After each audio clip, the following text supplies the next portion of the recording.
Hello pianists! Today you have the opportunity to learn the expressive piano piece Full Moon Rising, written by Dennis Alexander. You'll hear the demo in just a moment, but let me explain some of the vocabulary of this piece that makes it so beautiful. This piece moves beyond our simple triads like C major into seventh chords like C major 7, you'll hear frequently used. You'll hear some F major 9 chords. And the ending uses a C major 13. However, these extended chords require that your hands play in extended hand positions to navigate all of these chords. Beginners sometimes think, I just need to keep my hands on those notes so I don't lose their position, but that can keep your hands locked into a tense position. So even if you have smaller hands, don't shy away from playing pieces with larger chords.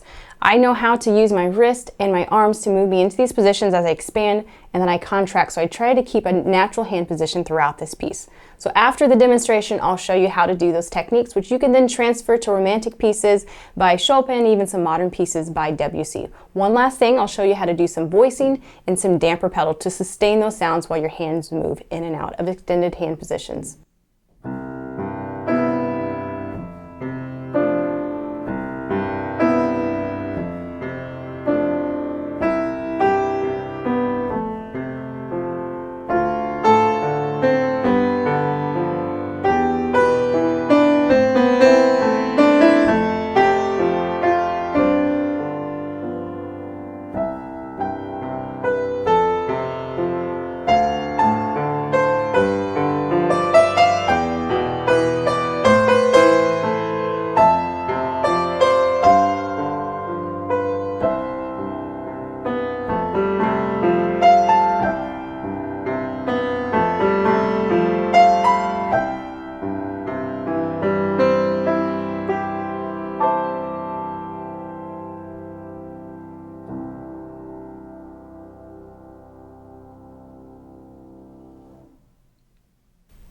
Alright, you can find this piece and learn along with me out of Alfred's Group Piano for Adults Book 1, 2nd edition on pages 290 to 291. You can also find this in Alexander's standalone Simply Sensational Book 1, which has the subtitle of 6 Attractive and Sophisticated Piano Solos for the Late Elementary Students of All Ages.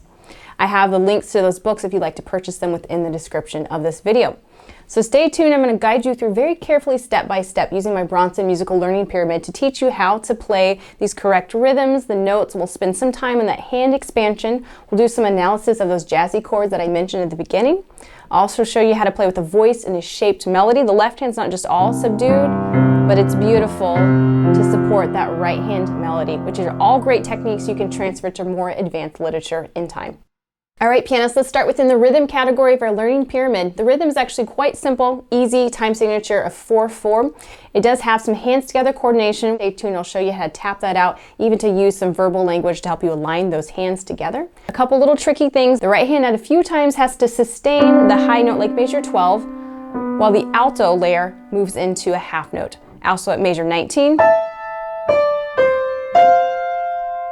Some different note values we'll pay attention to in just a moment. Let's start with the repetitive rhythmic patterns within this piece. It's full of them. We'll start with our left hand. I'm going to play it and you can certainly tap along. So it's a series of 2 quarter notes, 1, 2, 3, 4, all the way throughout. Start to watch my hand. That half note is just not an inactive part of the measure. It's actually where you get to move your hand to its next position. Even a couple times you're going to have to watch where that note is moving to. So the half note is the point of movement for the left hand to stay fluent. The left hand has that pattern all the way throughout up to the last line of this piece, major 25, where it's all quarter notes as a C major arpeggio. And then whole notes, 2, 3, 4, 1, 2, 3, 4. So you can go back and tap that left hand along with my demonstration, and then we'll move into the right hand. Let's go into the right hand with its repetitive rhythmic pattern starting at major 5. Has a quarter, 1, 2, 3, 4, 1, 2, 3, 4. The way you could tap that hands together, you could even just start with the left hand and tap the right hand. I'm going to use the language of when the hands are tapping together, both or the left or the right for that syncopation. Here it is. Both, left, right, both, left, left. On the keys it would sound like this. Both, left, right, both. Okay. And then we'll look at measure 9 into 10 where you have some eighth notes. I've added in some 1 and 2 ands. Here's measure 9. 1 and 2 and 3 and 4 and 1 and 2 and 3 and 4 and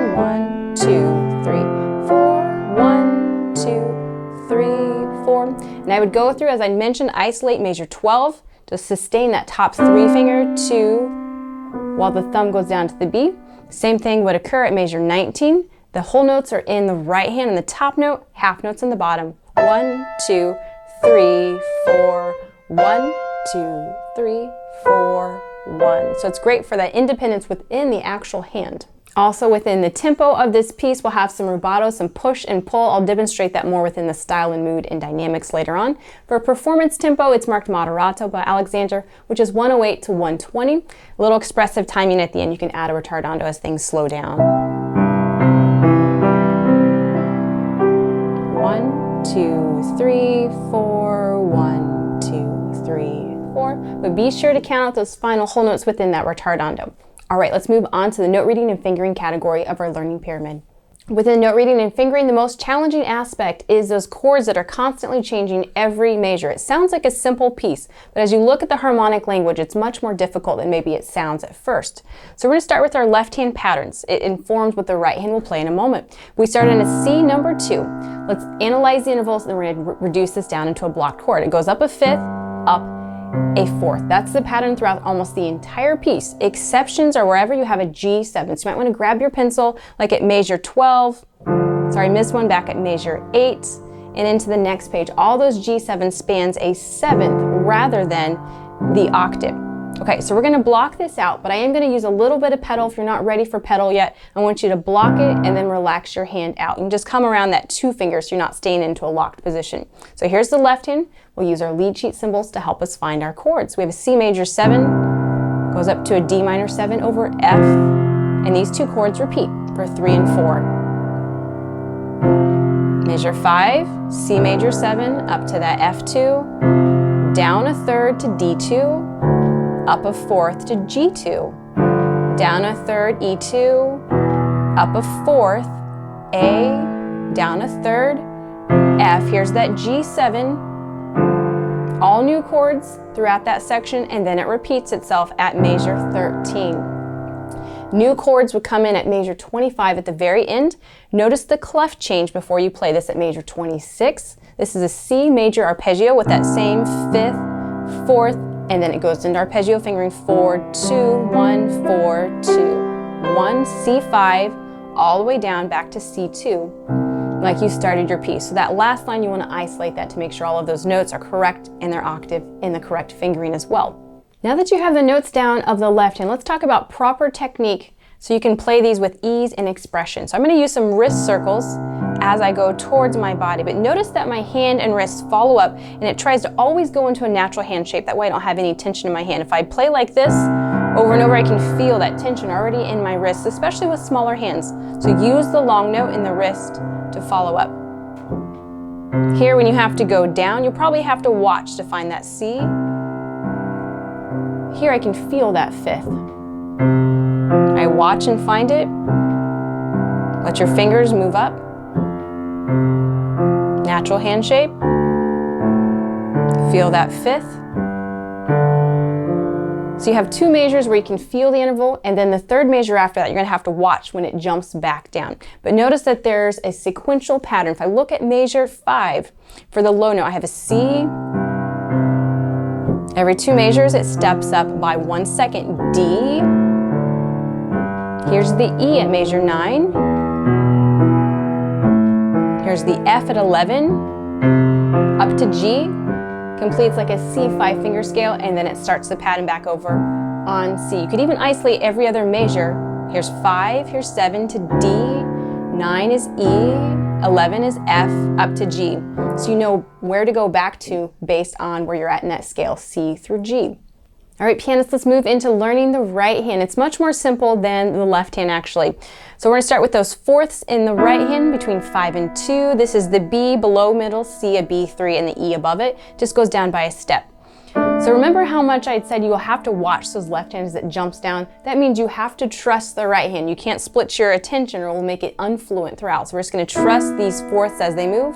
I'm going to move up to this E. Okay, let me talk about the fingering that I've seen Alfred and Alexander use, and I'll propose an alternative fingering for you to feel these notes. So I'm going to play what they first have, 3, 5, 1, 2. And then I'm definitely going to have to watch because I have to span up a 6 between 2 and 3. I don't think most people can actually feel that within their hand. I'd propose an alternative fingering of 3, 5, 2, 1, and let your 3 stretch up. I can feel that 6 comfortably between my 1 and the 3. 3, 5, 2, 1. Feel the 6th up. That's the pattern. Up a 3rd. Follow this fingering. 1, 2, 1, 2, 3, 4, 1, 5, 4, 3, 2, 1. So that's the fingering. You could also think your intervals. Up a 3rd, down a 6th. Feel that 6. You can also just go back and forth to get used to that kinesthetic movement. Here's measure 7, up a 3rd, same pattern. 6th, 2nd, up the 6th. It's a sequence as well. Here's down a 6th, seconds, all seconds. Here's a 7th. And once you get that worked out, it's going to then transpose itself up to measure 13. Some differences would be into 17. Let's do the lead into 17. Scale up. 4th.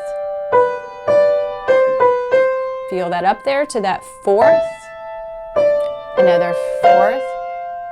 And 3rd. Go down to the B below middle C. Steps. Use the rest to move early. Back down to that same position. Seconds. Here's a 4th. You're going to hold that. Then during measure 26, you're going to move your hand early to find these 4ths for the C major 13th chord. Finished up with that low C. So take some time. You could pause it there, work hands separate, think your intervals, use correct fingering. Let's also talk about the technique once you get fingering and notes within the hands. So we're going to use that hand expansion and contraction technique. Measure 5. Let your wrist follow behind those fingers. Then you expand out. Go to natural hand shape after that. Expand. Notice these wrist circles under, over, under, over.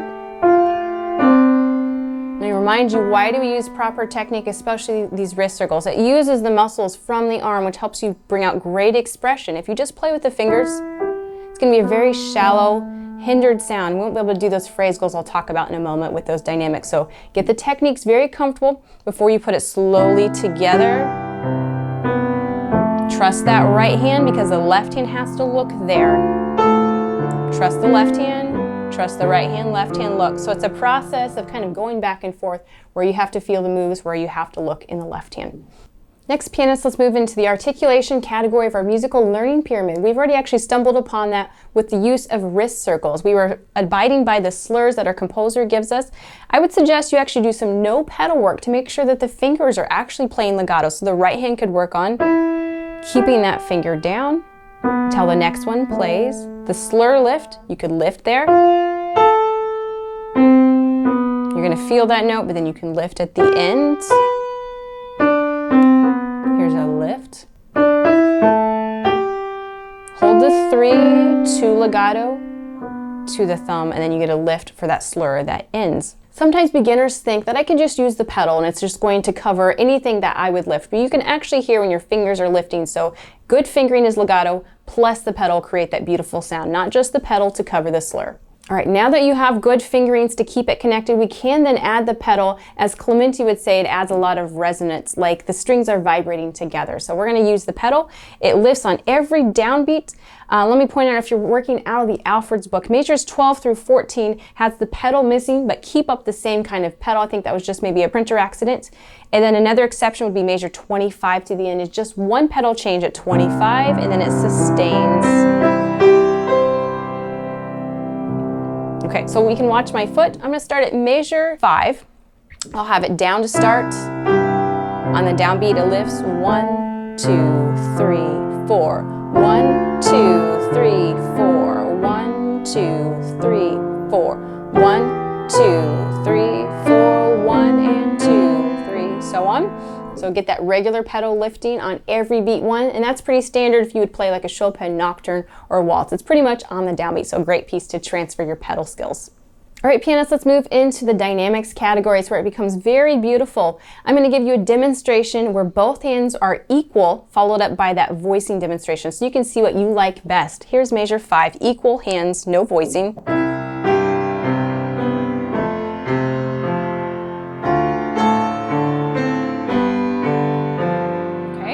Measure 9, I'm going to voice out my right hand. Listen to the difference in sound.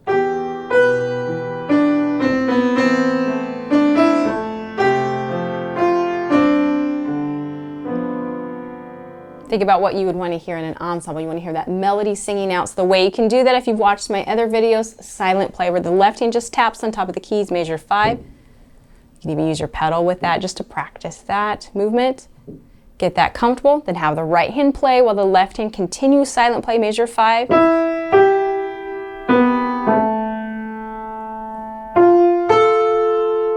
Once you can get that control, let the left hand play quietly.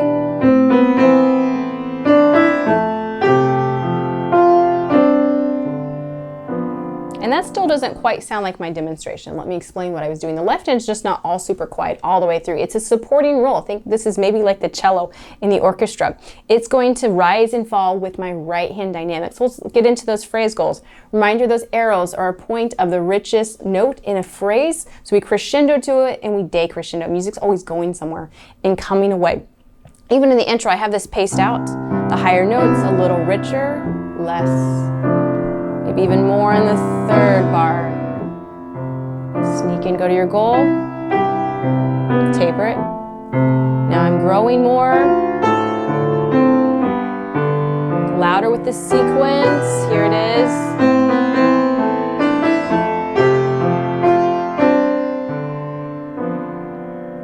So lots of great ideas there with the sequences, which comes from Baroque music. Typically when the sequence rises, we crescendo, which we do in this one. The macro goal, the main phrase goal, is at measure 12 with the G7. The dominant is almost always highlighted in a piece. We're in C, so G7's the goal. Come away, and then you can repeat that pattern at 13. Goal, taper. I'm rising, so getting louder. Long crescendo. Main goal of the piece.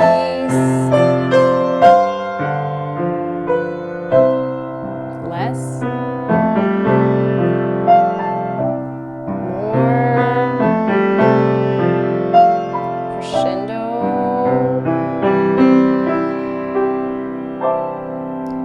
3, 4. And I like to play that final chord more with the up roll motion. That way the final note can be more of a down and conclusive and final in this piece.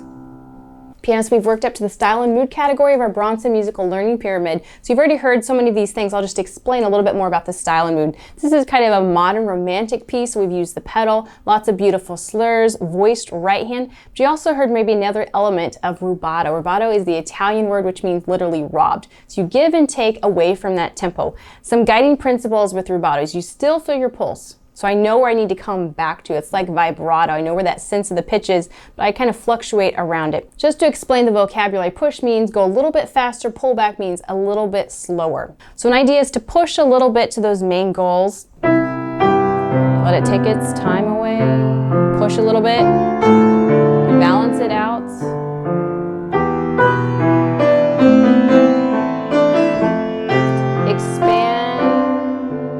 At those big moments, you can expand and enjoy those beautiful harmonies, and then you pick it back up. Maybe a little bit more push.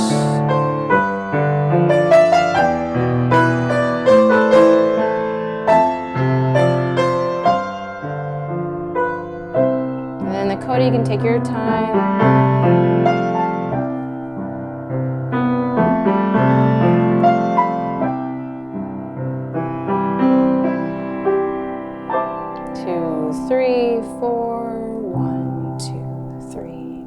You even heard at the end with that crescendo, I pushed the tempo a little bit, then I did a little retardando after that. Experiment with what you like, but actually to develop good rubato, I would practice with metronome prior to that. That tempo of 108 to 120, so you know where the pulse is, so you can come back to it as you push and pull away from it. All right, pianists, take your time to really learn good techniques with this somewhat simple but beautiful piece.